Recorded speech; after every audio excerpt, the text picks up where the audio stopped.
Good morning, everyone. It is another glorious day. It is the 1st of February, 2024. It's February 1st. We made it through January. We thrived through January, is what I would like to say. February 1st, 2024 is today's date. It is 9 a.m., which means it is time for our mindful moment. I'm Dr. Jonathan Zenz. I am the spiritual leader here at Unity of Tucson. And the mindful moment is an opportunity we take every single weekday to join together in this forum. Whether you're watching live on Facebook, YouTube, or our website, we join together, we gather together to embrace a spiritual idea and to engage in spiritual practice. Spiritual practice for me is affirmative prayer, and I choose to engage in this practice in this way because what I have found is that a consistency in my spiritual practice, and consistency means I do this every single weekday, a consistency in my spiritual practice is a thing that has enhanced the quality of my life. And so that's why I choose to do it, is why I continue to do it. And I will do it for as long as it enhances the quality of my life. Excuse me. And if it ever doesn't, well, then I'll let it go. But for now, this is where we are. Whether you're watching live or on the replay, I would love for you to post a comment and let me know that you are here. I see some comments are coming through. Yes, Sherry, fabulous day to all. It is a fabulous day, Sherry. Grateful for that. Reverend Jerry, peace and blessings to everyone. And I just want to give a shout out to Jerry over on Facebook. If you are part of the Unity of Tucson Family Time private, there's a private group, and you can be part of it. I mean, it's private, but it's only so that we can, so that people who are invited can be part of it. So anyway, if you want to be part of the Unity of Tucson private group on Facebook, Jerry is celebrating the season for nonviolence over there by posting every single day the theme for that day related to the season for nonviolence. Season for Nonviolence began on January 30th, continues through April 4th, 64 days and 64 ways to create a more peaceful experience in this world. And we are the point from which all of that flows forth. So there's a plug. I just wanted to let you know that that is available to you as another spiritual resource. Roberta over on YouTube, hello all, grateful to see you. And Roberta came to me with an idea for a peace practice. And so there's going to probably be more on that coming forth soon. Anyway, I do want to let you know, as I say every single time I see you, you are love. You are light. You are life. You are magnificent. And I am so grateful that you shine your light and share your magnificence. Thank you so much for all you do and all you are. Yes, Mirta, good morning. Feel fabulous after our healing prayer circle last night. Yes, it was a magnificent experience. If you were not able to join us for that one, the next one, actually, I'm looking up at my calendar. The next one will be on May 29th, Wednesday, May 29th is the next Healing Circle experience that we will be having here. If you want to put it in your calendar, the Healing Circle is going to be on the 5th Wednesday of the month, if there is a 5th Wednesday each month, or if there's a 5th Wednesday in the month. It means we do it 4 times, once a quarter. William, good glorious morning to you as well. Okay, so I know that the last couple of days I've been, yesterday I admitted I was feeling a little bit off, and today I'm feeling so much better. And that's the power of the mind. Part of what I realized is, so it was compounded by starting the morning off with a mindful moment. Yesterday, then we had our prayer service in the prayer room here at Unity, and we do that every single Wednesday at 12:30. So I got to go and participate. I asked Sherry Hoffman to lead us in that, and I'm grateful for her leading that yesterday. So I got to really be in the presence and allow myself to experience the prayer service rather than lead the service. And then last night, the Healing Circle, it was the culmination of a day of remembering who I am. And in that, I wanted to talk about one of the 12 powers today. If you're not familiar with the 12 powers, that's okay. I'm going to do the little pitch right now. The 12 powers are attributes of God that were concretized, they were solidified into a particular form in a book by Charles Fillmore. He didn't come up with the ideas. These were ideas that were out there, but he basically formalized it in the book that he wrote, The 12 Powers of Man. And we teach the 12 powers as attributes not only of God, but of ourselves, because we are inseparable. We are the magnificence of God. Every aspect of our being is God. That's what I teach. That's what I believe New Thought stands for, is really uncovering the divine essence at the core of each and every one of us. And that is how we motivate ourselves into healing experience. And we can go into the history of New Thought. It's all rooted in physical healing, and we have applied the construct and the concept of healing to every area of our life. So 12 powers are tools that we can use. And I like to say that they're 12 of the tools that we get to put into our spiritual toolbox and utilize. We can actually put them into practice. So one of the powers that is sometimes misunderstood is the power of, and I'm going to use the word that Charles Fillmore used, and that is the power of elimination. We oftentimes call it the power of release. What does that mean? And because this is part of what I went through yesterday, I had to release some old ideas. I had to release some ideas that I had been sitting on in order to make room for and allow the welcoming of a different idea. In fact, Charles Fillmore had this to say about this particular power. He wrote, "There must be a renunciation or letting go of old thoughts before the new can find place in the consciousness. This is a psychological law which has its outer expression in the intricate eliminative functions of the body." This is a psychological law which has its outer expression in the intricate eliminative functions of the body. So, the message today is, what might we be holding on to that is causing congestion in our mind? Because here's what I believe. This is my belief. You get to determine if this resonates with you and if this is something that you believe. Congestion in the mind will translate itself and express itself as congestion in the physical body in some manner. In fact, what we teach in New Thought is that everything in mind is showing up in the expression of the body in some manner. So, congestion, old ideas, erroneous thoughts, self-inflicted nonsense, that's what we call sin, self-inflicted nonsense, all in the mind, all in the thoughts, all in the beliefs, which are not supporting our most magnificent life. My encouragement today is to release them. So how do you do that? Because a lot of people also get confused about release. So I actually have a different take on the idea of release, because here's what I have found works really well for me. Rather than thinking, oh, I mustn't think that, I must release that thought, I must get that thought out of my mind. Well, what happens is I keep thinking the thought that I must release. And so I keep it present in my mind, thinking, oh, I have to get rid of it. So it's kind of like, there's the yellow bug, the yellow Volkswagen Beetle effect, that if you think about a yellow Volkswagen Beetle, all of a sudden that's all you're going to see, because what is in your mind is what you will begin to reflect upon.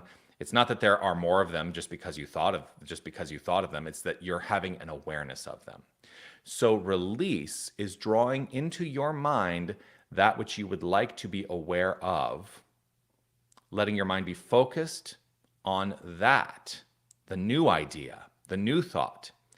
And then the release is about having a willingness to allow that which is not in alignment with that thought to simply find its way out, without having to strain, without having to make it happen, without having to coerce anything. It's about filling and flooding the mind with the good, which is why we really lean into affirmations as part of the spiritual practice. Part of the prayer is, what is it we are affirmatively saying? We start off prayer by saying, I know who I am. I am the power and the presence of the divine, because that's all there is. Those are the first two steps, the first three steps of prayer, essentially. God is all there is. It's who and what I am, and I'm going to relax, allow myself to be concentrated on that notion and meditate on that idea. And as I do this, then from that frame of mind, the next step of the prayer is affirmation. An affirmation is all about, what am I choosing to create today? In mind, letting my mind, my thoughts, my beliefs, and my feelings all be wrapped up and accepting them. Prayer is about acceptance. And in the acceptance, I can let go, I can eliminate, I can release that which is not in alignment. I can release the old thought to welcome in the new. But in welcoming in the new, I release the old thought.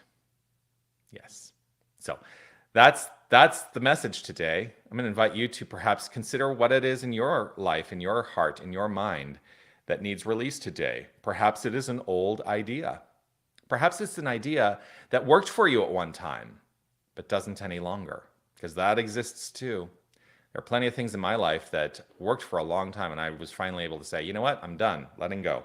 I let go and trust and know that the divine is doing its perfect work as my life. So there we are. I think that's something to pray upon. That didn't come out quite right. That's something to pray on. I'm going to pray, P-R-A-Y, because it sounds almost like pray, like I'm going to P-R-E-Y. I'm going to pray upon. No, I'm going to pray on that idea. So if it is safe and comfortable for you to close your eyes, I invite you to do that. And as I say, it's not a requirement. You get to experience this in whatever way suits you best. And I choose to close my eyes to allow myself to turn the attention to the inner life. As I relax and allow. I relax, I allow. I relax, I allow. And what I allow is a greater understanding. I let my mind be focused and concentrated on this understanding, that there is only God. That is my concentrated point of reference. There is only God.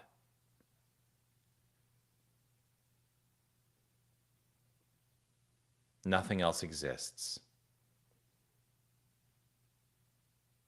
God, the constructive unfoldment of all that is, the energy of creation, God is all there is. There is no being, there is only beingness, and beingness is God.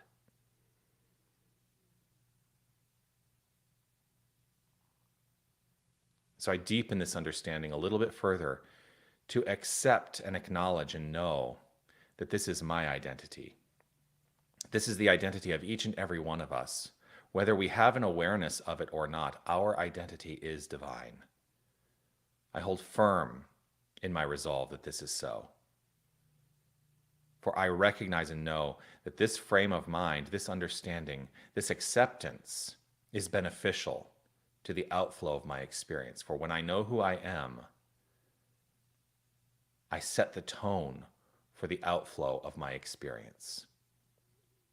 I am living the life of God, recognizing it as my own, interpreting it, individualizing it perfectly, easily, and effortlessly at all times. I know God is, I am, each and every one of us is this power and presence. And so I lay claim in this moment, knowing that the word I speak is energetically supported by the infinite creative power and is welcomed by the infinite creative law of mind action, which only knows to provide, to say yes, to unfold perfectly, easily, and effortlessly. And so I lay claim in mind right here. I lay claim in heart right here to the notion that all is well. All is well. All is flowing with grace and ease in my life and in the lives of everyone I encounter. All is easeful, graceful flow. And I know that within that flow, that in welcoming that which I choose to welcome, love, light, life, peace, power, beauty, joy, harmony, wisdom, understanding, insight, inspiration, imagination, as I choose to welcome these attributes and express these attributes, that whatever is unlike them is released. And I needn't work hard to release. I just accept that which I choose to accept and have a willingness to let go of that which is not like that which I accept. And so I let this be a practice in every moment. I live moment by moment, bringing to the level of awareness that which I choose and letting go of that which does not work. I welcome the good. I welcome. I am in a welcoming frame of mind. I hold firm in this faith, and with gratitude and appreciation overflowing, I simply allow as I step into the state of release. I release any attachment to what I think the outcome should look like, and I welcome the magnificent, infinite possibility and potential to demonstrate itself, to show up in my life. And I trust this is so for each and every one of us. I let it be so, and I affirm it by saying, and so it is. Amen.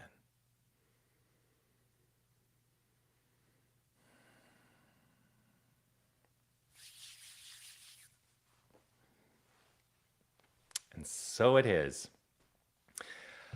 Always a delight to share this time with you. Thank you so much for being here. A couple of things, of course, I do want to let you know about. Of course, on Saturday, join Sherry Hoffman for, oh, I love this. Sherry wrote, I love the singing of your words today. I love to sing, so, you're going to hear me sing probably more than you ever want to. But join Sherry Hoffman for Dance Zen, which is our freeform dance experience that she hosts once a month. On Saturday night, first Saturday of every month. And so that's coming up this Saturday, 6 p.m. It is an opportunity to focus on freeform, freedom of movement, freeform movement, self-expression. You don't have to be a dancer. Welcome yourself into just the expression of letting the body express. That's it. In whatever way it chooses to, rooted in the energy of the music that she plays. It's a great experience. Would love to see you there. Also, if you want to know more about the 12 Powers, there is a class that's going to be starting on March 2nd. I believe that, yes, registration should be open. I need to double check that online. If not, it'll be open by the end of today. You can also come to the Desert Light Bookstore here at Unity of Tucson and register for the class. So release, elimination, that's one of the powers. Find out about the other 11 by joining this class. Would love to see you there. It's going to be on Saturday mornings, 10 a.m. to noon. 7 Saturday mornings, 10 a.m. to noon, starting on March 2nd. So yes, I'm going to put this back up because I just want you to have the information so that you can make a decision, if you like, to join. And that's it. Peace and blessings to you. I will see you again tomorrow morning, 9 a.m. right here on Facebook, YouTube, or streaming on our website, unitytucson.com. Always grateful to share this time with you. Peace and blessings to you. Make your day magnificent.